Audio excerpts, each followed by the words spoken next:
Perfect. You're on, Josh. Marvelous. So everybody, welcome. Let's hope this goes well. We'll record it and we'll post it on Instagram later just to be safe. So we've got Nick Goldschmidt with us today. One of the, in my opinion, one of the best winemakers on the planet. Nick makes some of the most delicious Cabernets you've probably ever tasted, in addition to a number of grapes that he produces as well. But we're gonna probably let Nick do a little bit more talking with us, since we're really here to meet Nick and see what makes Nick tick. Right? That was a little crazy. I was not prepared for that. Well, now I've got a glass of wine, so I'm good. All right, so Nick, so you've been in this business just a few years. So tell me, what brought you to California in 1989 to begin with? Well, I'd already, I wanted to do Northern Hemisphere harvest. I'd done, I'm from New Zealand, I'd trained in Australia, and I'd been in Chile, and I wanted to do a Northern Hemisphere harvest. My goal was to do one in California and then go to France and do one there, but the French thing never happened. I went back to Chile, and then I got offered a job in California with CME in 1990. And Zelma Long, I don't know if you know who Zelma Long is. She was the second female graduate at UC Davis. She was the first non-Mondavi winemaker at Mondavi. She was the first winemaker in California to do barrel fermented Chardonnay. I really wanted to meet her. And so I went and met her, and they offered me a job. And 3 months later, Paul Hobbs, who was the winemaker, left, and I stayed for 14 years. And everyone gets a break in their life, and my break happened in 92 when LVMH, Louis Vuitton, who owns CME, gave me a job to run still wines for the world. So I started looking after Cloudy Bay in New Zealand, Cape Mental in Australia, Ruffino in Italy, Terrasses in Argentina. I was actually the winemaker for, and then Roses in Portugal. So that was really my big break, and that's why I stayed in California. That's a lot of wines to oversee. Well, it got crazier because after CME got sold to Constellation, and Constellation was much smaller back then. So I ran Icon Estates. So that was Ravenswood, Franciscan Estancia, Blackstone. But my big job was really in 2003 when I left Constellation and went to run Allied de Mac. So Allied de Mac was the biggest wine company in the world at the time. So we owned 58 wineries in 7 countries. I didn't do all 58, but I did about 25 of them. So I worked in 8 countries for 7 years. And then we got bought by Jim Beam, and then we got bought by Constellation. I got my job back. So in 2008, I went out on my own, and that's where I am today. So today I make my own wines. I consult for about 18 other wineries. I'm also an inventor, so I've been patents. And but what I really do, like what I was doing this morning and why I'm dressed like this, is I was driving a tractor. So I drive tractors for a living. That's really what I do. Yeah, you're a farmer. That's rule number one, right? I am a farmer. I am actually a farmer. I just can't farm and pay my bills, so I have to make wine too. That's great. So what year did you decide to start your own label? Well, I had a very fortunate position when Constellation bought CME. There was a loophole, and I started making my own wine. I didn't have my name on the label. In fact, my wife had her name on the label. She was a lawyer, and so she put her name on the label in 1998. So 1998, we had a wine called Forefathers. This was the first wine. So it was a New Zealand Marlborough Sauvignon Blanc. So we made a Forefathers from McLaren Vale, a Shiraz, an Uco Valley Malbec from Argentina, and a California Cabernet. And we still make those 4 wines today. And then in 1999, we started making Goldschmidt. But in 2008, when I went out on my own, I really cut loose. And that's when we started. It was an interesting time in the industry, because obviously there was a slight depression in the economy. And what happened was a lot of the large companies were letting go some really iconic growers. So I decided to help those growers out, and so we created all sorts of wines, you know. So Singing Tree Chardonnay, which is my big Chardonnay, was established with a guy down in Sebastopol Hills. Chelsea I started making wines with my children. So Chelsea was the biggest one. She's my oldest daughter. And then along came, Catherine, which is our biggest, that's Hillary from Oakville. And then Catherine, which is our big selling wine from the Alexander Valley. But we still make wines. We own vineyards in Argentina, Chile, New Zealand, and California. And so we still make wines. I bring all those wines back over here, except for the ones from Chile. I don't bring the Chilean wines here. But yeah, it keeps us busy enough, and it's a fun project. And we have a lot of wines because they're all single vineyard. We don't blend anything. Now, the last few that we've done wineries that for the most part were sourcing grapes from people. They were not estate-owned properties. Is everything that you own estate-owned, so you don't source food from anyone but yourself, or? No, today I still look after some of those. It's interesting that some of those growers have since passed on and they're no longer with us. And I'm working with the children and helping them manage their inheritance, so to speak. But I'm very reluctant to take on any new growers. I just primarily work with the original 5 growers that I had. And then, yes, we own a bunch of our own vineyards as well. So primarily in the Alexander Valley, we own two fairly good sized vineyards in the Alexander Valley and one in Dry Creek. The wines that we make in Oakville, I lease, which means, I have the vineyards for 30 years. And then in Chile, we own the land. In New Zealand, we own the land. So yeah, they're all estate. Nice. That's nice. That probably gives you a little more control, although it sounds like more grown is far from your house. So it sounds like a lot of traveling to me. Well, yeah, I travel 9 months a year. It's really unusual that I'm not traveling right now because normally I'm wrapping up the vintage in New Zealand. So I normally spend all of March in Chile and Argentina. And then at this point, I'm usually wrapping up New Zealand. So right now our Sauvignon Blanc is fermenting. And I would normally be there for that. And then I'll start heading up to Canada because I work a lot in Canada. And they're usually blend. So I have this routine. Flying north-south is much easier than flying east-west, and that's why I don't work in Europe anymore. The time zones kill me. When I go to South America, it's an easy time zone. If I go to New Zealand or Australia, it's an easy time zone. So yeah, that's a lot of mileage though that you're racking up. Can you just double check to see? I think there might be 1 or 2 people trying to join that can't get in. Can we see if we can? Oh, sorry. One person is waiting. Admit. Yep.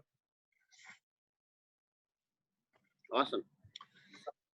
We'll find out. You can tell me now if they're in. Yes, they're connecting right now. Yes, the Masellis are here. Yay! Hey, Marilyn. Hey, Marilyn. How you doing? Hi, guys. Marvelous. Well, in the interim, we've been having Hillary wine. It's excellent. Kristen, Marvelous. hi. Hoping you're halfway through the first bottle. Josh, I like the way you start, man. So, yeah. So, let's talk about some wine real quick because everyone's got some wine in their glass. So let's talk about. I assume probably the yardstick's the easiest one to start with.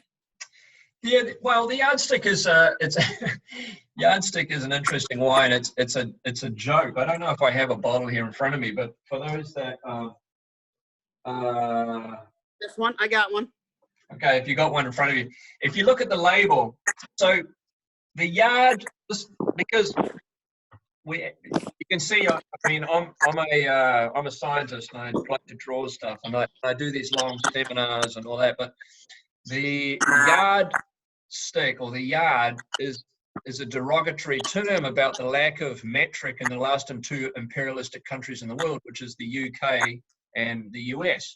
And I've always found it funny that they can't even agree on the same size of a gallon. So an English gallon is 4.54 liters and an American gallon is 3.72.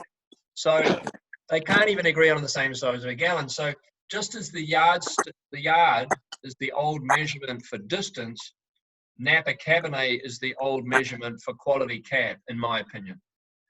And then there was a story, if you remember, about 8-9 years ago, the British and Americans got together and they sent a satellite to Mars, and it was a $1.8 billion experiment. It arrived in the planet's surface of Mars and disappeared off the radar. And what happened was the thing thought it was already there. It put its legs out and plummeted to the Earth. So I'm telling the story in Houston. Of course, everyone's laughing, you know, except one table. I went up to talk to them, and they're all from NASA. And I said, oh, you know, is it a true story? Because I'm making up the story for them. Yeah, and sadly, it's a true story. And the British called the Americans up and said, I thought you said left-hand thread, and the Americans thought, well, they were talking metric. $1.8 billion crater in Mars, and the yardstick wine is a memorial to this great effort. Totally glad. But the vineyard is really unique. It's in Yountville, so this is a bit hush hush. We don't talk about that. I don't put it on the label, and I don't talk about it. But, we are recording this, so I guess I can come back to haunt me. But if you wouldn't remember this, but in 1992, nobody could sell Pinot Noir, and Chandon had a lot of Pinot Noir, and so they pulled out Pinot Noir and replanted it for Cabernet for Simi, because Simi Winery was a big Cabernet house. So today, when you drive in the driveway of Chandon Champagne here in Napa Valley, the first 5 or 6 rows, I don't remember this now because it's so long ago, the first 5 or 6 rows are Chardonnay, the next 5 or 6 rows are Pinot Noir, and the next 280 rows are Cabernet. And it was all planted for Simi. So with that, I got to know Yountville really well. Now, Napa Valley is very different to the Alexander Valley. In the Alexander Valley, the cool fog comes from the ocean, and we have 2 gaps. We have Skaggs Springs just to the northwest of us, and we have the Petaluma Gap to the south. And so in the evenings, wind from the west coming on shore, and that drags the cold air in. So during the night, we get a lot of fog. We can wake up in the morning, you get a lot of fog. In Napa Valley, that is not the case. In Napa Valley, you have Mount St. Helena. The sun comes up, it shines at Mount St. Helena and drags the cold air up the valley, okay? So Yountville is colder. I know this sounds really weird. Further south you go, the colder it gets. So Yountville is colder than Oakville, which is colder than Rutherford, which is colder than Calistoga.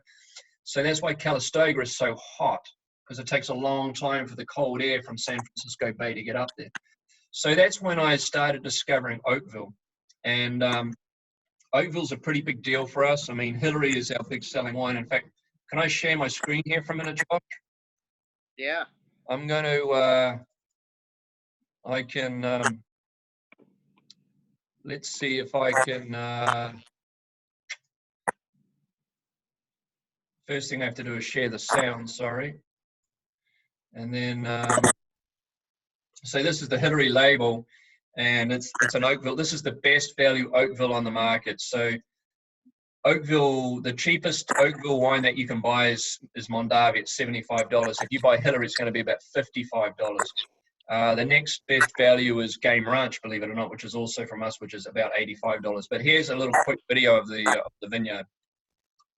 Right there is the beautiful Nickel Winery and their vineyard, and that's Hillary down there at that end, and there's Opus, beautiful Opus, out here in the Oakville, getting ready to pick Hillary tomorrow.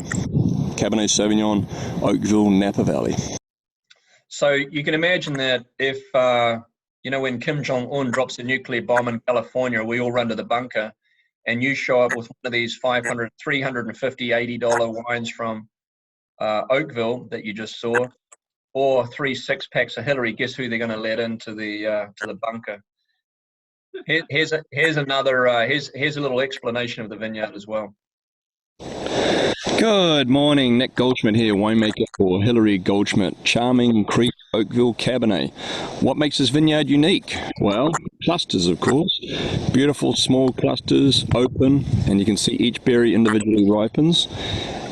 We have relatively low yield, but a balanced yield because the vineyard is so old. The vineyard was planted in the 70s.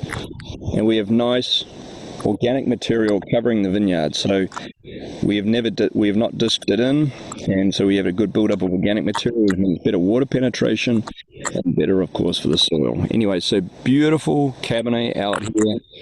Oakville, Hillary Goldschmidt, Cabernet Sauvignon in the heart of Oakville. Nice. So yeah, so that just gives you a little glimpse of opportunities there at Oakville. So we have five ranches that we work with in Oakville. That just happens to be, so it goes nickel, Hillary, Opus, and then if you hit Oakville Cross. If you cross Oakville Cross, you've got Napa Wine Company there, which is the original English winery, and the vineyard right around there we make as well. We make another wine out of it called the Conspirator, which you don't have where you are, but one day. You can't have them all, you know. Yes, you can. You're Josh. You can do whatever you want. I do. Easy, Nick. So Nick, so we're tasting 3 different Cabernets here, okay? What's to tell people, what are the different nuances that they're looking for between a wine that's obviously made in Anderson Valley, which you say is a little bit cooler, versus Oakville, which is obviously a little bit warmer? What would be the differences that people would be looking for? Well, sorry, Josh, just to make sure, Anderson Valley and Alexander Valley are 2 different things. And Valley's in Sonoma, my bad. Right, that's fine. So Anderson Valley, for those who don't know, is in, I just let in Seth. I'm not sure if I should let Seth in or not, but he's my boss out there in New Jersey. Anderson Valley is in Mendocino County. Alexander Valley is in Sonoma County. And obviously Napa Valley is in Napa County. But what's interesting about these 3 regions, it's funny you bring this up, Josh, is that the Russian River starts in the Anderson Valley, comes through the Alexander Valley, and went through the Napa Valley. So the Russian River formed the Napa Valley. But when Mount St. Helena was lifted up, and that's when Carneros was lifted up out of the water too. Carneros used to be, that's why Carneros is full of marine clay, because it used to be in San Francisco Bay. Mount St. Helena was lifted up, and there was another earthquake, and a mudslide came off Mount St. Helena and formed the Knights Valley, and that's what blocked the Russian River. And that's why the Russian River now flows out to the coast rather than into San Francisco Bay. If you're looking for the differences in Cabernet between Alexander Valley and, for me, let's just focus on Rutherford, Oakville, and Yountville, which I think are the heart. So if you were to think of Alexander Valley, which looks like a big Y, another on Y, because Alexander Valley is about 10 days to 2 weeks behind Napa Valley, the difference in the wine is Alexander Valley is going to give you a little bit more acidity, a little bit more red fruit. And for me, to be really simple about it, these are the wines that I drink with food, because you drink that wine, you go, damn, am I hungry or thirsty? You know, and you got to go back and have that second glass. When I drink Napa Valley, the problem is the alcohols are usually way higher, although you'll notice on mine they're not, because I pick earlier. But generally, Napa Valley wines have way higher alcohol. And my palate gets tired, you know. I only want to have 1 glass. With Alexander Valley, I can have 2 or 3. So generally, I drink my Alexander Valley while I eat, and then I'm a big cheese fan. So at the end of the evening, when I'm having cheese, I'll drink the Napa Valley, because it's a heavier drink. And when you pick with such high alcohol, there's 2 forms of sugar in wine. You've got glucose and fructose. And as the alcohols ferment, the yeast dies, because the alcohol, once the alcohol starts going above 15% alcohol, the yeast actually die, and it's very hard for them to ferment the rest of the fructose, because the fructose is the hardest sugar to ferment, and there's a little bit of it. And when you drink fructose, it tastes a lot sweeter than glucose does at the same level. And so when you drink these 15, 16 Napa Valley Cabernets, not only are you getting the heavy alcohol, but you're also getting this big sweetness, and that's the Coca-Cola of Cabernet. I get it. All right, I hope that was made easy. Yeah, no, but that explanation of fructose and glucose was really, really good. I think, it was good learning experience for me. I like that one.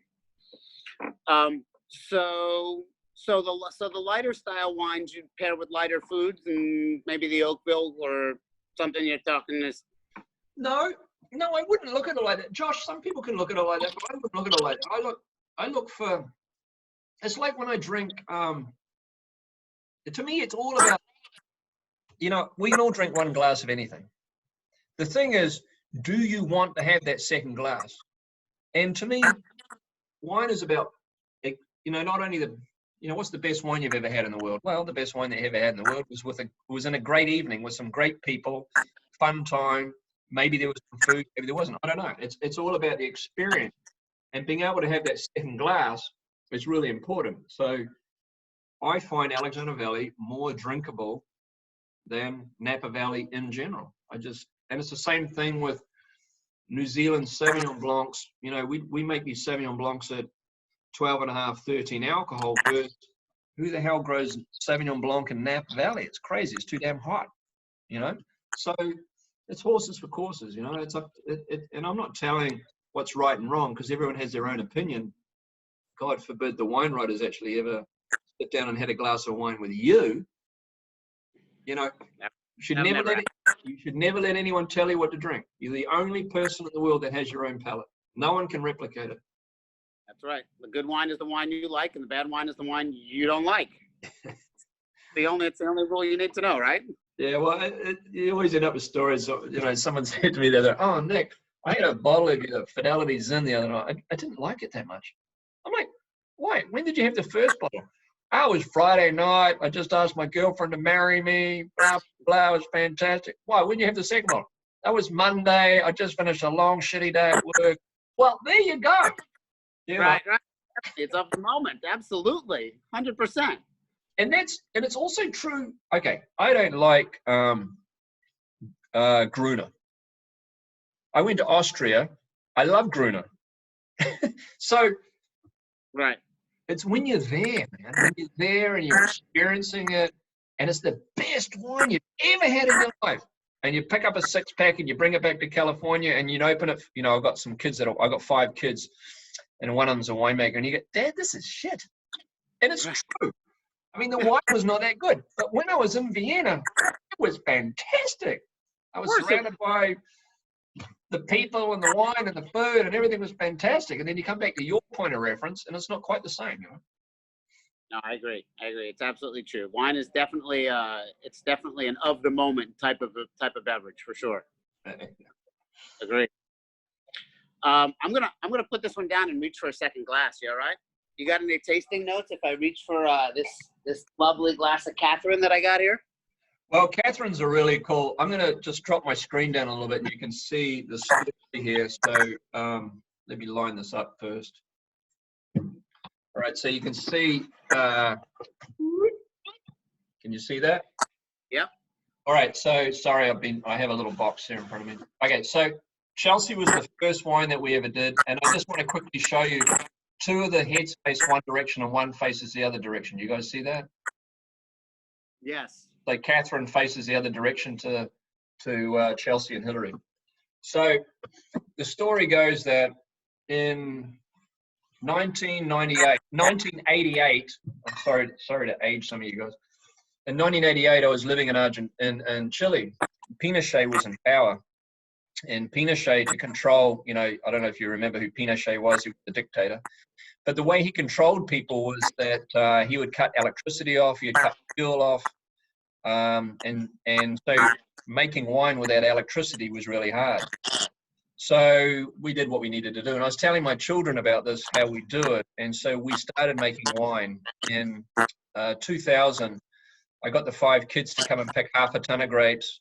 We de-stemmed it. We pigeage, punched down. We put it in a barrel and then we bottled it. We called it 5 Gold Hands Unplugged because 5 Goldschmidt Hands Unplugged. And in 2003, Chelsea wanted to get involved. So we live on a little vineyard, a little Merlot vineyard. And so I took a picture when she was 2 years old. I traced around her head and then she colored it in, and that's where the label comes from. So pretty cool. And she goes by the name Ella now because we put her in school, and of course there was 5 Chelseas, you know, in her class of 60 kids. So she goes by the name of Ella. But Chelsea today is 28. This is before the Clintons were ever in power or anything like that. And she has been living in Australia for 4 years, and she just came home about 3 months ago, and she's just doing a PhD. But she's still, it's really interesting making wine with Chelsea because she's a firstborn like me. So what do firstborns do? Everything has to be absolutely perfect, seamless, round, ripe, and like Cabernet, but a Merlot. So it's a Cabernet drinker's Merlot. All right, everything's cool until Catherine wants to start making wine. So Kate, she's the middle child. She's the liar, the manipulator, the bullshit artist, thinks outside the box. So she faces the other direction than the other 2.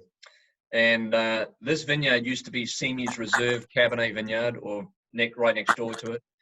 And it was one of those vineyards that got let go. So we started making wine from it. And it's the same thing when I work with Kate. She wants the power and the richness of the Cabernet. And I've got videos of the kids blending with me. It's quite cool. But there's one part of the vineyard that always has a little bit more tannin in it, and we keep it separate. And we always argue, she and I argue about how much of that wine, how much of that particular component we're going to put in the wine. So when you drink the Catherine, you'll get this 80% like through the mouth, and then you get this like 20% on the finish, and that's Kate. And you can taste the tannin that she chooses to put in any particular year. So it's her wine. She gets to make the decision. But also, I have to admit, it's a very successful wine for us. It's our biggest seller by far. Yeah. And then Hillary's a funny story because Hillary was supposed to be a boy, and when she popped out, she's a girl. So she was going to be called Sean. So we wanted to cool, Josh. Yeah. So she was supposed to be a boy. So we quickly had to come up with a boy's name for a girl. So Hillary, with one L, nothing to do with Hillary Clinton, she's named after Sir Edmund Hillary. So Sir Edmund Hillary is a New Zealander, and he's the first guy to climb Mount Everest. And so that's where her name comes from, and her nickname, of course, is Eddie. And anyway, so this was Sean who became Eddie. Nice. But all very different. And when I work with her, she is just a little bit of everything. So, you know, there's 3 parts to the vineyard that we work with in the Hillary vineyard, and she always wants to use a little bit of each. I mean, she would use 30-30-30 if she could, but we always come to a decision that we always put a little bit more of one of them in than the other, depending on the type of vintage that it is. But really cool family project to work with each one of my daughters. My sons, one of my sons is a winemaker, as I said. And but we don't make wines with the boys. We just make wines with the girls. Yeah, well, you got to keep the relationship somewhere. You got to draw the line in the sand. Yeah. Well, it's the only way I can get my girls to like me, I guess. So the Cabernets, we talked a little last week when we were tasting some other wines from the same region about how much is Cabernet versus maybe blending some other grapes in there to fill out the wine or look for palate. You know, certain parts of the palate that you're looking for. Are these all Cabernet? Do you blend some stuff in to fill it out a little? What? Josh, you like fell right into my down the little rabbit hole, man. So, okay, making wine is really easy. Making wine that sells is really hard. So, if you wanted to blend across all of Alexandra Valley or all of Napa Valley, not a problem, because you can just use a little bit of everything all the way through, and you can discard some and bring some back, no problem. If you go back down to a vineyard, you can then plant, if you're interested in the 5 Bordeaux varietals, you can plant all 5 varietals in the same vineyard, and you can get complexity that way. But because I'm a sucker for punishment, I want to make single varietal, single vineyard wines.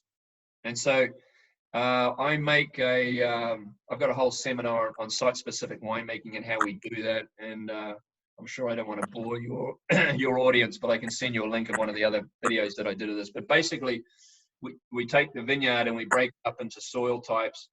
We make each wine individually, and then at the end of time, we come back and blend it. So it's it's a complicated process, but the wines are 100% one vineyard, one vintage, one variety, and they're all vegan.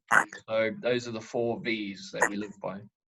Oh, vegan. So do you do fining and filtration, but you don't use eggshells, or you don't fine or filtrate at all? We don't fine or filter at all. But I don't. You'll never see crusty stuff here on my bottles. So you know how wines move from purple to red to brown to orange as they get older? Yep. When wine should go purple and red, and part of site-specific winemaking for me is making sure they don't go brown or orange. So recently we opened a bottle of the 1999 Yeoman, which is my top wine, and it's still purple. And that's because we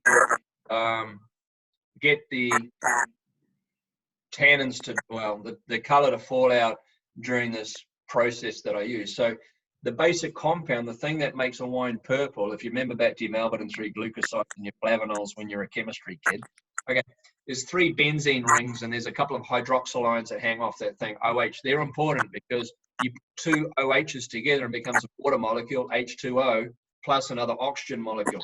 So this thing is an anthocyanin and it's purple. If you provide heat, light, air, and time to this anthocyanin, it joins on another one. This is a tannin, this is red. You provide more heat, light, air, and time, that compound gets bigger and bigger and drops out because it's insoluble, and that's crusty stuff. If you see crusty stuff on your bottle, and it's not the year you got married, the year of your birth, the year of your first child, the year of your divorce, or something significant, get rid of it. Because when polymeric pigment falls out, it's not just color that's falling out. It's taking away all the flavors and the fruit essences of the wine as well. So my goal in life is that I can drink these wines, 30 years old now, because I've been making wine more than 30 years. And I'll be making wine from the Catherine Vineyard for 32 years. So I know how this wine is going to age because I've been doing it for that long. I thought it was really funny. The Wine Enthusiast came out with an article that said the 40 best winemakers under 40 years old. They're exactly the wines I'm not taking the bunker when Kim Jong-un drops a nuclear bomb. I want wines that age. I want to drink wines from winemakers that have been made. I want them to do the article on the 50 best winemakers under 50, because then I know what to drink. Right. Yeah. My favorite winemaker's on that list. I never want to meet Madame Beasley.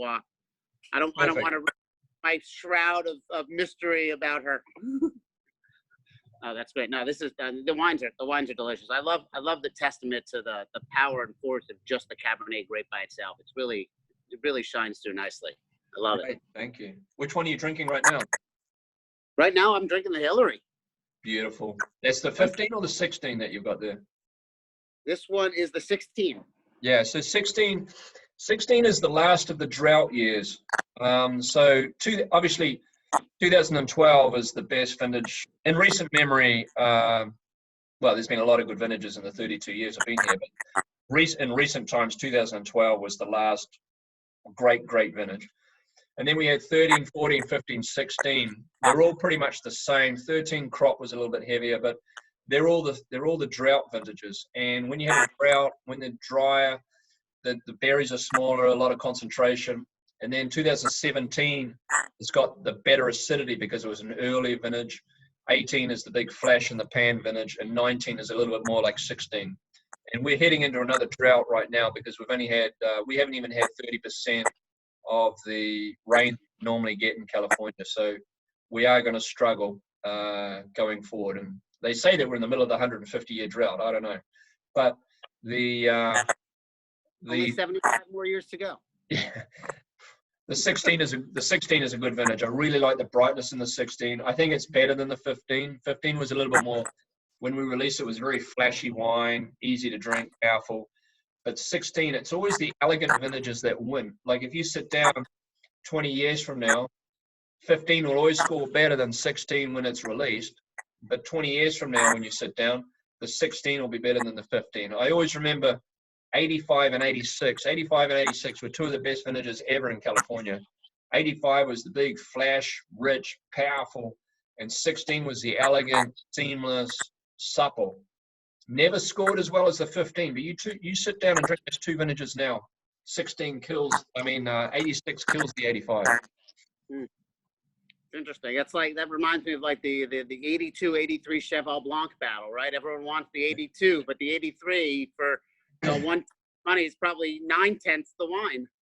Well, it's funny you mentioned 82 and 83. The reason why they became really popular was they were two of the worst vintages in California. Yeah, no, it's true. It's funny. I still have a bottle of 1982 Silver Oak Bonnie's Vineyard Cabernet at home. Do you? My last bottle. I think they ripped it out in the mid. I think in 85 or 86 they ripped that vineyard out. Bonnie's a really good friend of mine. So I see a lot of her, but I have I'll see if I can find my vintage chart here. Here we go. so I do a lot of these graphs while I do these Zoom talks. So here's the Nick Goldschmidt vintage chart. So this is elegant vintages, powerful vintages, and shitty vintages. All right, California. California. This is just California. California. Okay, good. So 82, 83, 81, 82, 83, 88, and 89. Shocking year for wine. But if you did this chart in France, you would have this many good vintages and this many shitty vintages. This is why I live in California. It's the best. It's the best climate. You know, instead of 100 days from flowering to harvest, we get up to 130, 140 days in the Alexander Valley. So we have this extra month to move our tannins, you know, in any or flavor in any direction that we want. But these are the elegant vintages. These are the vintages that, for me, are the long-lived ones. These are the ones that the consumers follow because they're the powerful and rich, and you know they get the wine scores because they're flashy. But they're not, I mean, they're good wines. Don't get me wrong. They're just not as long-lived as the elegant vintages. And if you look over here, there are two vintages that are controversial in 98 and 2011. 98. Even the wine writers today are going back and saying 98 is not as bad as what we said. 98 is actually very good. The problem with 98 was we didn't have any crop. It was very low yield. And then 2011 was controversial because everyone thought it was raining. Well, remember, it rained in Paso Robles. California is the same size as England, the same size as New Zealand, the same size as Japan. It takes me 8 hours to drive to Paso. Right. It didn't rain. It rained up here, but like nothing. It was just like a normal vintage. Yeah. I love it. 92 and 91 were two of my favorite vintages. Oh, yeah. 92 is really, 91 92 are good vintages. 91 had a little bit more acidity. 92 is a little more flashy, but they're both elegant vintages. And so wait, put 94 on that list. No, 94 is richer. You're wrong, Josh. You're wrong. The Nick Goldschmidt scale, remember? Sorry, I was off there. If you want to do your own, you can do your own. Second, 94 is important because for me, I think they've got that. To me, it's the 10-year thing. You got 74 was great, 84 was great, 94 was great. I don't know how 04 was. No, 04 was good vintage. 04 was good. We're not. 04 is a powerful, but that's a really good vintage. Yeah. Nice. But it all depends on this. And by the way, so this is my little graph. If you were to put this on your tongue, this is my definition of complexity. These are the elegant wines, the soft berry fruit wines right on the front of the tongue. They have a little bit more acidity. The powerful wines, which provide the flesh and the weight, and the dense wines provide the finish and the structure. So that's what I mean by elegant, powerful, and dense. And then this is a ripening chart. So if this is flowering and this is harvest, this is acidity, okay? At this point, this is veraison. Now we get an increase in sugar, which we call bricks. Flavor starts off relatively low and increases as we get closer to harvest. And then tannins move from green to dusty to dry to ripe. And where these three things meet in Bordeaux is 100 days. But in California, as I said, we can go for much longer than that. So we don't have to, we're not forced to pick. We can change our vineyard management to slow down the maturity. And generally what we're influenced by is if it's a heavy crop, the tannins take longer to ripen relative to flavor. And if it's a low crop, flavor takes longer to ripen relative to tannin. So we can dial that up in and out. So yeah. So is it really like a phenolics thing that you're looking for, a specific level of phenolics that you can get with these extra days? Yeah, if you got my if you got my YouTube channel, there's about 1,000 videos up there now. But one of them, actually, each time I go into the vineyard, I put the berry in my mouth. So if you look at your, if this is a berry, you put that in your mouth. The first thing we do is we spit the pulp out, right? And you spit out the pulp and the seed. We don't want to taste that. What we want to taste is the skin. I'm talking about red grapes here. Under the skin are these vacuoles. And in these vacuoles, this is where polyphenolic material is. This is where color and tannin and all the polyphenols that we like. So we chew, we spit the skin out, and then we spit again. And I'm looking at color. and I want to see grape varietal. I'm also seeing how purple that grape is. So then I come back up to my curve and I figure out where I am in terms of flavor and tannin. And in terms of flavor, I'm talking about, depending on where we are, if I was to draw this. So if we were thinking, this is red grapes again, we talk about red fruit and black fruit, okay?